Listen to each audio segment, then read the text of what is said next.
And I think they were really feeling it. They're really wishing that they had a hook, they had a Divine Judgment, something of that nature. Well, now they ban out the Eve instead to deny that slow potential, the kite back potential maybe. And RRQ, I think they're going to prioritize the roam a bit more than in the first game. Because honestly, early on, it was still okay when they were spreading out. They sent Banana as the outlier, right? Standing on the sides of Evos. But as a result, Naomi had to pick. Does he want to engage? Does he want to frontline? Or does he want to protect the backline? And having to do two of those jobs at the same time is a bit too much, I think, for Naomi. So I think they're going to try and find a composition that's a bit more balanced. The way they're drafting now, though, it's still the same routes. There's no changes whatsoever for the side of Evo's Legends. They lose out on the Eve pick, so they go for the Valentina first pick. But this does give RRQ a chance to go for the Beatrix here. They can go for the Beatrix and maybe the Kaja this time around, securing two good picks for Skylar and Naomi. I also want to point out that Ling is open this time around, right? Yep. So that's definitely something that can be tossed up between both of these teams. They go for the Paquito for Banana, once again a power hero for him, and they go for the Beatrix. It's kind of funny, right? Skylar was saying, I have plenty of other marksmen. He picks the carry, doesn't succeed, goes back to the Beatrix. I mean, it is what it is. Now with a combo, essentially, a Paquito and Beatrix can be chained together, but for Evos, they're definitely gonna pick a suppressed hero here. I don't think they really want to deal with Naomi on a suppressed hero unless they have one of their own. So I think they're gonna try and put something in the hands of Dreams. If you had to choose between Kaja and Franco, which hero would you choose? Oof, that's a tough. I would still say Kaja because I don't trust my hooks enough. Yeah, exactly. It's whether or not the hooks can prevail. But right now for Evos, one of their win conditions is to contest that Franco pick. Along with the Terizla, this means they're solid team fight, solid disengage, essentially solid zoning from the backline. And with that hook, does Naomi want to go up against it using the Kaja, or does he want to default back to a Grok that can, you know, block some of these hooks with the power of nature? Why Kaja in the first game, why Franco in the second? First game up against a carry. Very hard to go through that Purify. You don't know if he's going to go Purify or Flicker. Now that you're up against a Beatrix, you always go for Flicker. There's no way he goes Purify. And that's why you have this Franco picked up. On top of that, also, this Terizla. They go for the Farsa, and they secure Clay's comfort pick. Still staying true to what gave RRQ so much power in the first week. The mid-trio. Mid-trio right here. Early on, it was a Fredrin as well as the Grok. So for now, with the Paquito and Beatrix, they still have solid side laners, solid mid lane. It's all about the utility right now. And in a way, it's almost like they have to try and counter what Evos is trying to do as well. We have a comment here from Zay. Best player in the first week is RRQ Naomi. He is the best.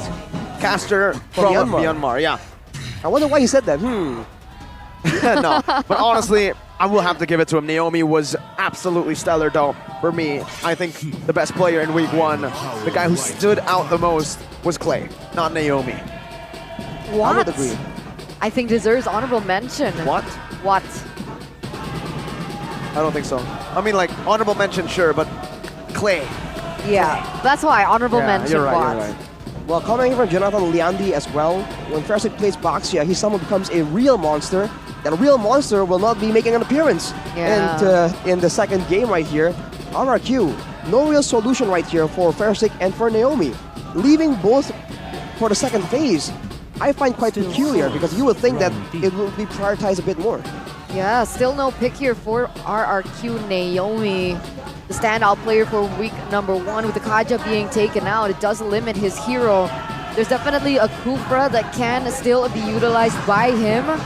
If not, if it gets banned here right now, then his only option would be the Grok once again, unless he goes for something crazy like the Natalia, which really depends on that backline, which Evos has left out. Yeah, they wanted to be picked up. They would much rather have that compared to a Kufra. And right now, we're going to see if RRQ, what do they want to go for? No Kufra, no Kaja. For RRQ, I think they're gonna need something, a gauge if they really want to try and deal with this, they can go for an Atlas maybe, because at this point, there's no way to pick a Diggy and a Franco. Even if it's a Diggy mid, the Valentina is picked up. So if they really desperately want to engage, that could be an option. The Grok, though, seems just like the more efficient, the more flexible pick. So I think RRQ might default back into that. I really want an Atlas game, though. I like it. This sets up for the Atlas. They go for the X-Borg first. They hide that Roamer pick to the last possible pick here, and they see what Evos Legends go for first. So Paquito jungle. See, that's where it gets a bit more complicated. You think X-Borg jungle?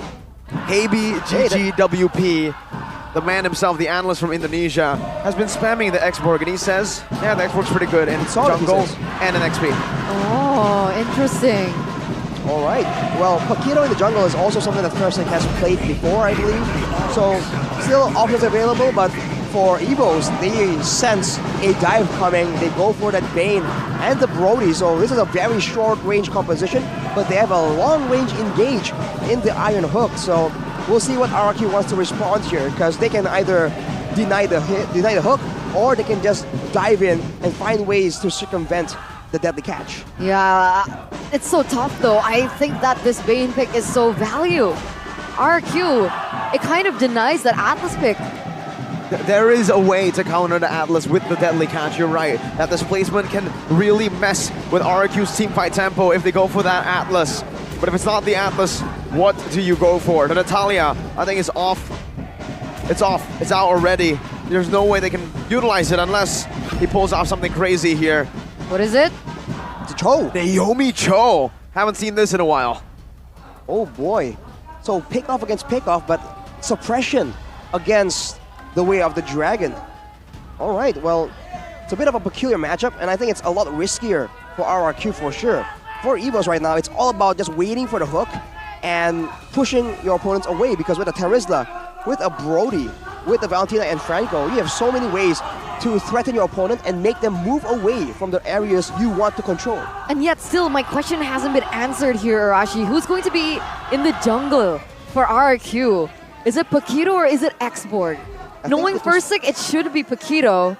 X-Borg in the EXP lane, and it does better against Terizla. I think that's it, yeah. Yeah? Did you see the swap? Confirmed? I think we saw a slight bit of the swap. Well, the X-Borg will be doing a lot of true damage, like you mentioned. It's going to be great. Let's see here. Against the Terizla. Who's in the jungle? Banana. Yeah, banana okay. sort of. Okay. Paquito jungle. All right, with that, ladies and gentlemen, let us know your thoughts on the drafts, because we're going straight into game number 2, potentially the last game of this classic derby.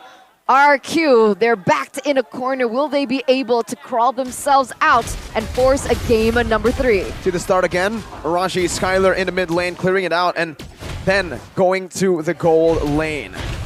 All right, well, that is certainly something that is going to be seen a lot more right now. He loses on 1 minion right here, but Naomi is coming in a 2v2. They don't really win out in the early game, so they got to be a bit careful. Skylar gets hooked in here, takes half his HP bar in damage, but look at that, in the emblems, weapon mastery still for both, and Skylar with the Swift for a bit more attack speed. That's going to be very beneficial in the lane. Oh, good damage from Huge, my goodness. Wins out the trade in a pretty significant way. Oh, Iron Hook getting thrown out. Clay able to dodge that one. All right. Looking back at the emblems and the talents, I found that Hijume's choice was a little bit peculiar. Weapon Master Agility. And he goes in for the Mage base emblem for the Valentina. It's very interesting. I guess he's going for more cooldown, but there's not a lot of damage involved in there. Ooh. Maybe he's looking for a little bit more utility. That's something that we can expect him to go for later on in these pickups, or even potentially the team fights. In terms of equipment, though, not much has been bought so far. So far, just components. And the steel leg plates being built by Skylar makes a bit of sense going up against a Brody. Right now, though, I think... whoa! Out of nowhere, Persik knocks Hijume out. Good read on the rotation.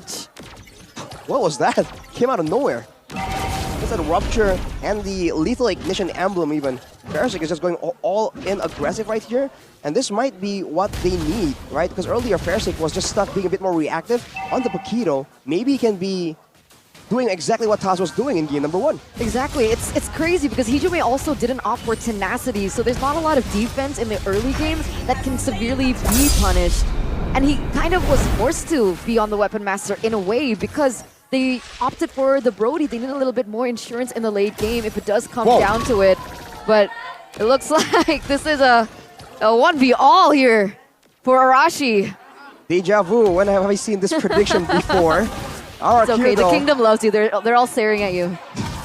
They it certainly is are. what it is, man. I mean, it's no secret. It's no secret. But I do think they have potential, though, right? Yeah. Their draft is a lot more well-rounded compared to previously. And now Taz gets kicked. Where the dragon, beautifully done by Naomi, into the Renner's apathy. Iron Hook not connecting. If it did, Clay still had Purify anyways. Evos Legends caught lacking in the first few minutes of the game. And even in the mid lane, Hijime loses a chunk of his HP. But the real scare right here is the fact that the longer the game goes, there's more chances for these hooks to just land on someone. And I think it's important to try and condition Dreams from early on in the game, right? If he keeps predicting that you would go backwards, you have to read into how he's going to predict your movement and apply that, which is an extra layer of thought in the middle of your game. But there, they burned his flicker, so for a while at least, they can rest quite easy. For sure, but the question is there enough damage to follow that up just yet, right? Because even if, let's say, he lands on a hook, there's not enough combo in the composition that Evos have brought. He's not with a Farsa, he's with something like the Valentina, who's not exactly bursty in that sense. But wait a minute, Banana forces that ultimate here just to get away. Oh, defensive last insanity with the last second dash as well from losing that Firaga armor. Dreams didn't account for that, and RQ are just taking the lead. 2,000 gold lead now already. Naomi looking for the way. The dragon goes over to Jikundo first, now kicks him back. The brand is able to flicker out, but the airstrike responded over, but it's Rage to go on the Angel Man. Torn apart memory though, connects. That's a good side set from Clay, with the Purify used up as well. Wow. That's counter play by Evos, and that is timed perfectly for the turtle as well. RRQ, they're gonna lose out here unless Fersic wants to try and do something. No. That might put them way too behind though, so they probably let it go, which is a bit of an improvement. Because usually RRQ, one of their signature trademark moves is losing one member and then trying to outplay for V5. Showing a bit of maturity, a bit of discipline right here. Letting go the turtle and going back to the initial game plan. Looking for more pickups. Yeah, and technically RQ, Fersic has a level ahead of Taz earlier on. Now they're both at 8, but that was because after that turtle take that leveled it out. But you go the hook! Bloody Hunt coming down, not enough damage to take him out. It's actually Dreams who gets punished. Naomi with a very good escape, disengage, and now RRQ set their sights on that tier 1 in the gold lane. The Beer's Passion stolen away. Brand's trying to clear out the waves now. Hijime going back in, able to zone RRQ away from the turret. And Evos Legends have defended quite well for their tier 1. That's what's going to happen whenever Evos engages with the Franco when the Terizla and the Bane isn't in the building. Right? Because there's no one to prevent everyone else from just barreling onto the Franco and turning it on him instead. And now Versik and Clay. The punish is absolutely phenomenal from RRQ. Understanding what to go for here. And that's a mid lane tier 1. Even more value than the top lane tier 1. Dreams gets sniped down. Bottom lane, there's an attempt of a trade. But Evos Legends have lost out completely in this one. Yeah, 1,700 gold lead already here built in by RRQ. The fact that they've been able to get a lot more objectives on the map. Those two turrets, in that mid lane, that is going to signify that they have a little bit more room to work around in these rotations. And you can see it being translated here. Already some promise here in the top side, but they have to be careful. Look at the rotations from Hijime, Fluffy, and Brands. They're all the way in the top side. They're looking for something here. They're looking to trade things back. You get spotted though. That's what we're talking about. If they want to engage, they need everyone in, to be part of the party. Oh, right here for RRQ, it's just a great situation, and they're taking away all of the objectives. But now control over the turtle area is held by Evos, and they're bursting it down. Deadly Catch used up. Taz secures it. Naomi with a conceal. Looking for Jikundo, able to find only Dreams though. Cancelled down. Naomi now taken very low, still able to escape. Fluffy in the back. Oh, what? Brands with a fadeaway. Iron Hook now coming down. Bloody Hunt locking Banana as the turret falls up top. But Evos have taken a turtle and 2 members of RQ down. That is unfortunate for sure. RRQ, they landed the Jeet Kundo onto Brands, but they were unable to get the way of the dragon.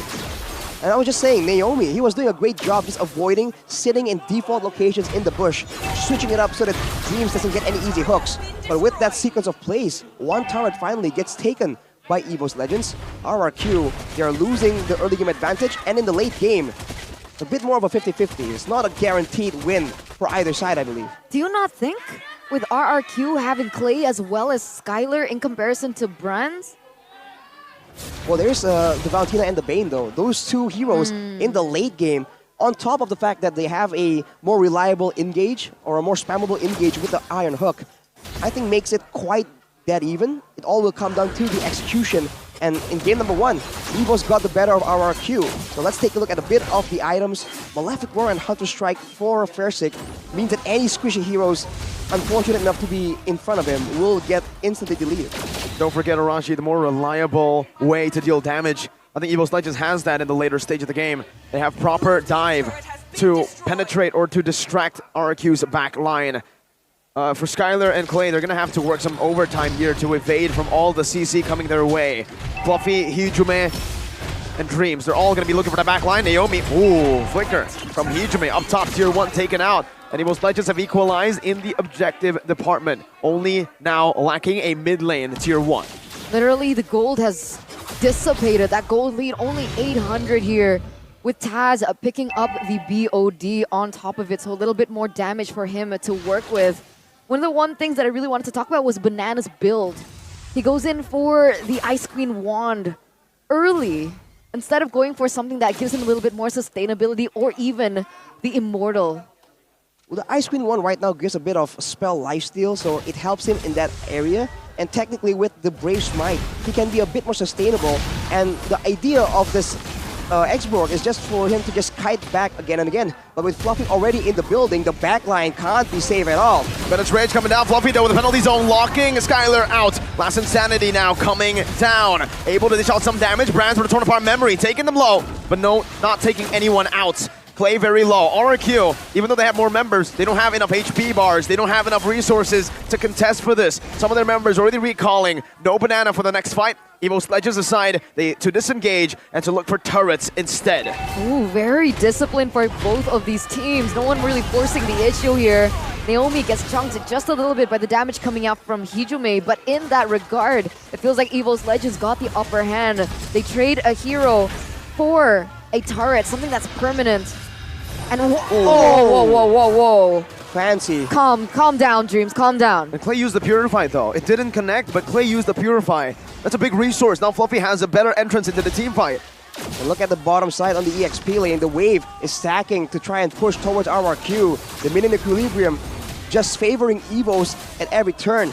RRQ needs to make something happen or back away right now. Deadly catch used up. Naomi trying to go for the kick, but it's already too late. Taz still secures it. Meanwhile, Fluffy in the back still able to sustain. Meanwhile, Naomi gonna be chunked down, taken out by Brands. 1-for-1, Roamer for XP. RRQ gonna go trade into her with a jump forward to take Clay down. Taz once again with a bounce. Banana with a flicker out. Dreams looking for that Iron Hook. Gets punished by the Bennett's Rage. Taz is looking for a turret, but they've already gone the Lord. No way, 2 members taken out. Taz gonna use the Deadly Catch to get that damage onto the turret, and that turret will fall. 2,000 gold lead here for Evos Legends as they completely turn it around with that team fight. And the Lord is still marching on the top side. There's gonna be more things falling down here for Evos if RRQ don't have a say in what happens next. On a silver lining though, they do have a lot more high ground, the Beatrix and the Farsa. Wow, that was very, very close. But they can defend this quite reliably, but they can't keep losing team fights like this. The Terizla and the Brody combo is just way too annoying. They will be able to clear out the Lord and defend their base turrets, but for how long? The jungle just falls victim to the clutches of Evos. The Tigers strike back. Slow down the pace is what Evos Legends wants to do. The way they're taking this game has been very different to game number 1. Game number 1, very slow start. Even in the mid game, it was RQ making the moves, but now, Evos Legends, now you can really see that they are no longer that slow starter team that just gets ahead in the later stage. No, now they have a better understanding of the game, of their composition, of when the power spikes hit. Right as the mid-game power spike hit, Evos Legends started to be more proactive, started to punish RRQ, where they overextend. Right I'm now, interested because, sorry to cut you off there, Arashi, that Feather Airstrike, it didn't deal too much damage despite already having that Clock of Destiny and that Lightning Truncheon. It barely touched Hijume. How is that possible? well, I think with the Lightning Truncheon, I think it did okay amount of damage. It's just not as much as we're used to, but look at that, Banana. Old Buffet! 3-man penalty zone, and all the resources have just been used by RRQ to disengage. Purify already used up by Clay again. Big resource spent up. Dreams has the flicker. Naomi trying to run. Ooh, very close with that iron hook. I think it's because there's no penetration yet. No Genius Wand, no Divine Glaive, and for most of Evos Legends' members, they have tough boots. No, Rashi? They have a lot of tough boots for sure, knowing that there's a lot of crowd control. Pick-off attempts gonna be heading their way. But for Evos right now, the real hero of the story is Fluffy on the Terizla, man. Every time, he just blocks everyone away, and that allows Brands to just get free hits again and again. 3-0 and 1, he is essentially untouched in the middle of the fight. Even with the true damage coming in from the X-Borg, it's not nearly enough to deal with how tanky Fluffy gets. Especially the lower he gets, right? Without any burst damage, it's gonna be way too difficult. You're right here. Evos, though, still holding that 2,800 gold lead so far. And interesting, thank you for pointing that out. So Brody built tenacity in his talent choice, so that's why he's a little bit more sustainable going against the damage from Clay without the penetration items. That makes sense. And with that, does RRQ have what it takes to win this 5v5 Lord Dance? They have to skip Fluffy and go straight for Brands or Hijume or Taz at this point. There's no way. Oh! Oof. No Purify. Purify. Fortunately still available, but again, they cannot, there's no way they can both weather down the Terizla and still win the fight afterwards. They need to just ignore him and find ways to get to the back line. With the wave pushing for the side of RRQ in the bottom side, this could be the opportunity that they need. Evos, though, recognizes that and they're going for something aggressive.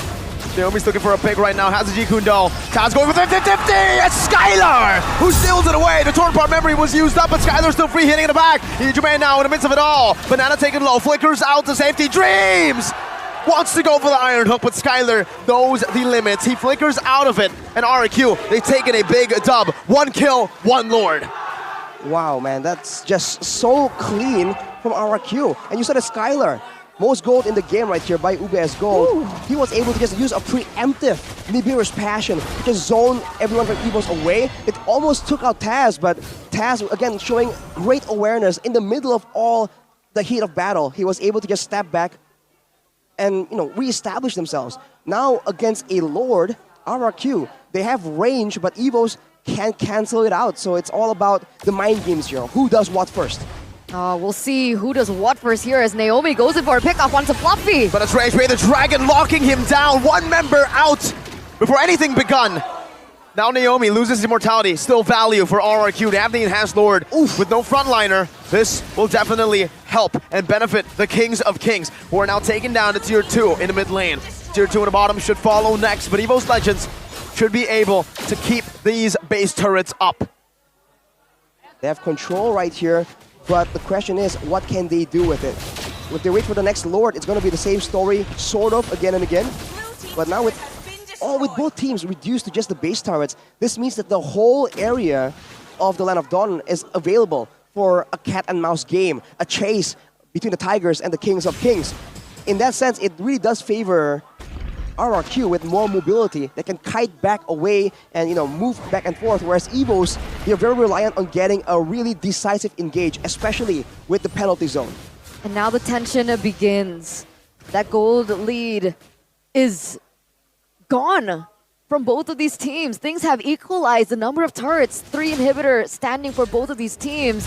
If we take a look at the items, there is a little bit of a lead from Skylar, but at this point, it seems like Brands only needs a little bit more to get that Athena shield, which is what he was going for. A little bit more sustain in these team fights, especially with Clay's damage and his penetration item in the Divine Glaive already built up as well. I feel like initially, RRQ, they're going to play for a front-to-back composition, right? Very good long-range damage and solid front line.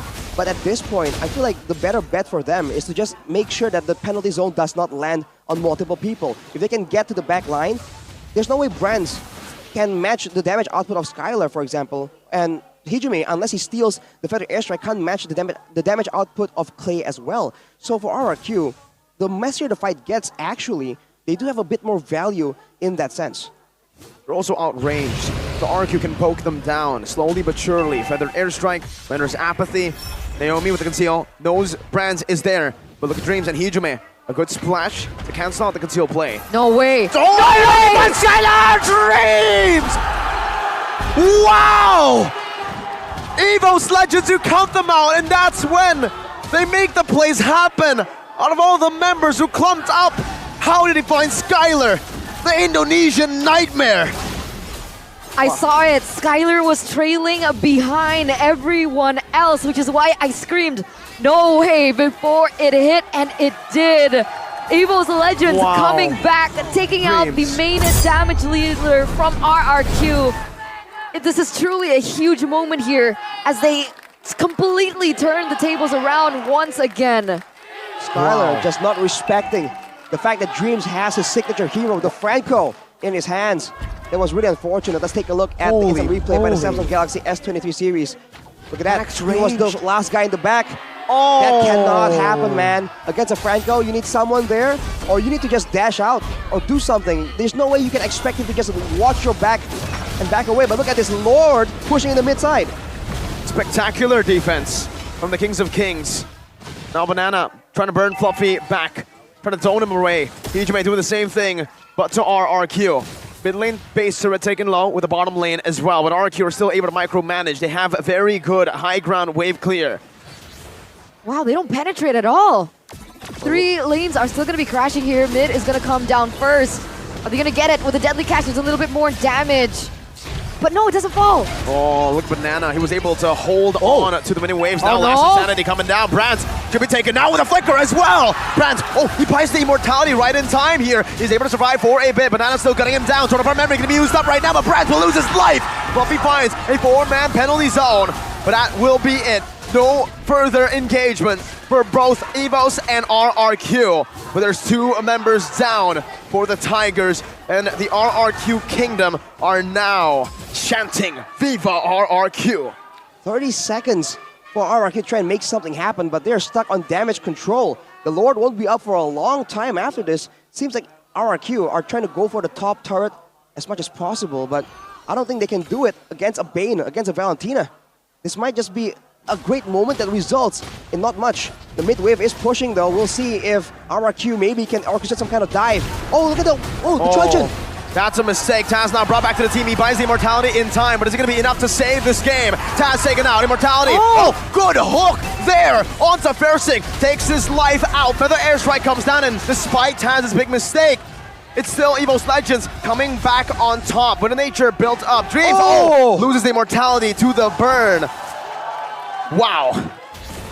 Wow, just mistakes back and forth shows you again the stakes, the pressure that both these teams are facing right now. With 2 base turrets down, without the range advantage, RRQ, they might have just secured the exact lead they needed for the next Lord. Keep in mind, 20 seconds, when the Lord is up, Taz will be on the way from the base to RRQ. They can count on a 5v4 engagement and deny Evos the setup they so desperately need right now. But the problem is both of these teams, they don't have their jungler. Right, Taz is going to be up in just a little bit, but so is Fursic. Fursic on the Pigito should be able to rotate quick as well. It's going to come back down to that 50-50 once again between both of these teams. How are they going to set up first? How are they going to control and do their housekeeping better than the other? With Valentina already pushing in that top side, RQ, they're going to be forced to deal with that for now. Bane, Taz already trying to clear out that bottom lane as well. Trying to get a little bit more pressure as Dreams looks for some more information alongside with Fluffy. The tension is building between both of these teams. There's a reason why they call this matchup the El Clasico, or now the Classical Derby. Evos and RRQ, look at the way that they are posturing one another. Look at Naomi. Look at where Bronze and Skylar is too. Just a difference in posturing, difference in formation, and when to set up the traps. It's dangerous for both teams, but at this point, there's no way you can get high benefit without high risk. can see that Skylar exposes himself in the mid lane. The top lane, by the way, is slow pushing in favor of RRQ. If they can just stall long enough, Evos will be forced to send someone to respond. It might be Fluffy. That might be the pickup they're going for. Oh, it gets cancelled out though. That stun from Brands. Now Naomi is concealed. No! Iron Hook brings him back. The Torn Apart memory used up. Naomi loses immortality. Deadly Catch coming out with the penalty zone as well. To zone Banana for the airstrike now. Onto the back. But now it's going to be Banana, or Fairstick rather, who's able to stun him up. Who's able to disengage. RRQ survive the onslaught of claws, of roars. But Evos Legends have ultimately won in this Lord Pit. And they will go at it on the Lord. It was so unfortunate, RRQ, that Naomi messed up that engage. The fact that they were able to outmaneuver and outplay it. That was close. Hijome was not supposed to get that Lord. Luckily, it was still for Evos. But, oh man, my heart dropped a little bit, and I can hear the gas in the venue as well. That retry, yeah. Oh, what happened? Well, it was Hijome who got it. But yeah, that definitely looked very scary. I think Fairstick was the one who retried. Fairstick? Look at the cooldowns. Well, early there, I don't think he was close enough, but maybe it was. I mean, the high mobility of RRQ, that was a risky call for Evos, but they gambled on it, and it did pay off. Now with the Lord, can they just break through the high ground? They need to find a way to get to the back line. If Fluffy now, without the flicker, can reach Clay, can reach Skylar, this could be the exact moment where the game gets decided. The hook does not land, another airstrike gets used up. They're not grouping up with the Lord right now. The Vault Lord has been dealt with. The Kings of Kings are still holding on to this game. 3.4k gold lead, 23 minutes in. The Classic Derby will never disappoint. 23 minutes, man. We're almost at a 25-minute game between both of these teams. Unfortunately, those waves didn't pop off at the right time together. It didn't hit at the right time. RQ still able to defend. But now, with that top lane, it looks like they're going to go for more. Oh, he finds Clay. No Purify now. Naomi in the back. Naomi! With the way they're dragging onto Brands. Fluffy with the penalty zone in the front right now, forcing the winner truncheon away. Fluffy now caught all alone, but is still able to walk out. No Brands for Evos Legends. RQ, they've got a good trade in. 60 seconds, 50 right now for Brands to be back on the map. This is a huge window for RRQ to get control, set up traps, set up the minion waves, because if you look at the base turrets, unfortunately for RRQ, it really favors Evos because the bottom lane, the EXP lane, is where the wave is going to continually shove for Evos, and the Lord is on the top side. It's very convenient for them. RRQ, if they want to bank on the next Lord, they need to try and set this up somehow, some way, so that it pushes towards Evos instead. Banana though. That might be it, man. Banana, forced to flicker out. He doesn't have the immortality. Deadly Catch coming down with a feather airstrike as well. No flicker on Banana. That's a massive resource. That's one of the resources that gave them the opportunity to take Brands out. Remember, that was a chance for RRQ to go for it, but now it has disappeared. It's now back to another 50-50. Yeah, Brands is going to be back in just a moment. At the real-time win probability by the Samsung Galaxy S23 Series 5G does favor RRQ by 66%, but it couldn't be more even. There's definitely a lot more to work with for RRQ because of the fact that Arashi mentioned about that bottom side of pushing, and it really comes back down to that resource allocation. We saw that Taz utilize his Deadly Catch for damage onto the towers. So when RQ go for an engage, like we saw Naomi do, there wasn't much room for them to stave off that pressure. Hence, Brands getting picked off first. Hopefully, that Taz can hold on to it just a little bit more for it to be a little bit more valuable in these team fights. Look at RRQ and how many people they are forced to send down there just in case Evos is waiting. With Banana spawning out multiple members of Evos, they find the confidence to move over to the mid lane. They're pushing it right now, and they are the ones aggressing Evos. They're backing away from this, but at the same time, they're just letting RRQ get, overconfident, move forward into that Iron Hook. That is what they're waiting for. Dreams has been absolutely lethal with this spell, and they are just counting on that to just change the game again and again. It has worked so far, it will work again for them. Hopefully, because Naomi's been a constant threat as well. The way that he's able to flank, find those moments has been so expensive. But it looks like they are going to be retreating. They want to control that bottom lane first. Very similar to how you described it, Arashi. It's going exactly the way that you mentioned. But still, do they know where Naomi is? I don't think they do. Not yet. But for Evos Legends, fortunately for them, this fight is going to be good for them. They have the top side. The far lane is where RRQ does not have a base turret, and that's always going to be slow pushing, so it gives Evos Legends a bit of an advantage in this side to contest the Lord. That's why you've been seeing Naomi constantly just acting as a bodyguard for Skylar. But on the same time, if you can actually get a pick off right here away of the Dragon, that's still essentially the same combo with the Franco, right? A suppression into a full burst. They see Skylar in the bottom side right here, but they don't have the confidence yet to just go for the Lord. With so much at stake right here. 27 minutes! My god! Finally, you can see that there's a wave advantage for RRQ. They're trying to get advantage with it. Naomi almost gets hooked though. It's all about that bottom lane, how they play the far lane. Look at Hijume's control over it. He doesn't clear it instantly. He knows that the wave will build up to RRQ. Evos Legends now, their job is, wow, Naomi, clean sidesteps.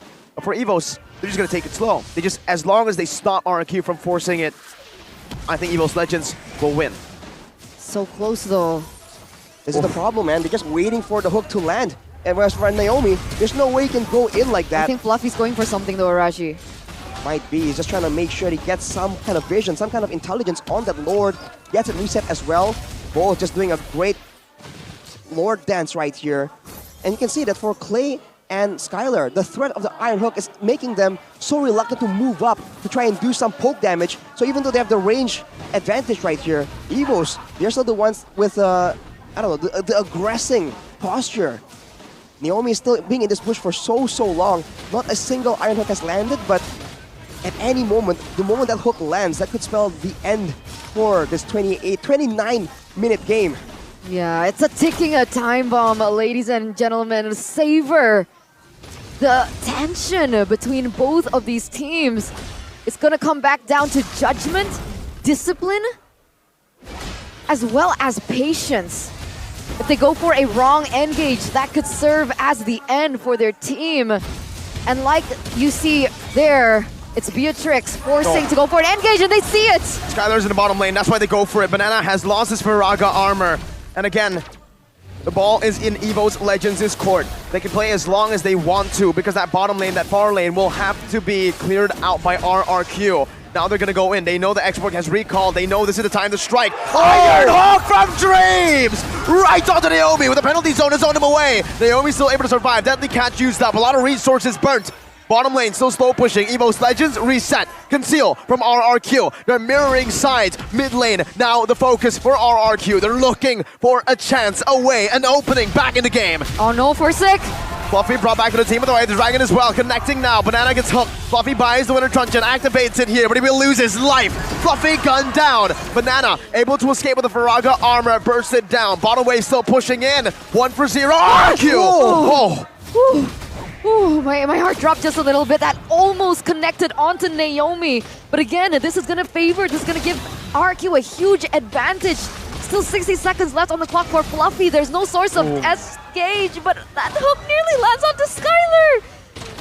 It's too intense. Mirko Arashi. Naomi just needs one opportunity, one more. But even without that RQ, they have the space! Dreams of the Bloody Hunt. No damage coming down, only the deadly catch there to help him. Not enough to take Naomi down. Naomi has produced a miracle for RRQ. These pickoffs, these sidesteps. Another Iron Hook onto Banana. He has the Firaga armor. He's not at risk. Tournament memory used up. Banana escapes from it. That death onto Fluffy has given RRQ the Evolved Lord. 31 minutes in. Can Evos Legends defend? A fact that we haven't been mentioning is the fact that RRQ, they were resetting the Lord every time someone was sent over to clear the far side of the map. That was just so good, and they played around Banana's Firaga armor so perfectly. With the Lord right now, this is a make or break situation, man. Evos, they have damage, but if they focus too much on the Lord, Naomi is looking for an opportunity, waiting in the wings for something to happen. Naomi's dangerous. RQ have the range as well. Can Evos defend this? They need to count on Taz as well with a deadly catch. Let's hope that it's enough. Fluffy's holding in the front right now. Still able to sustain for now. Tournament memory going to be used up.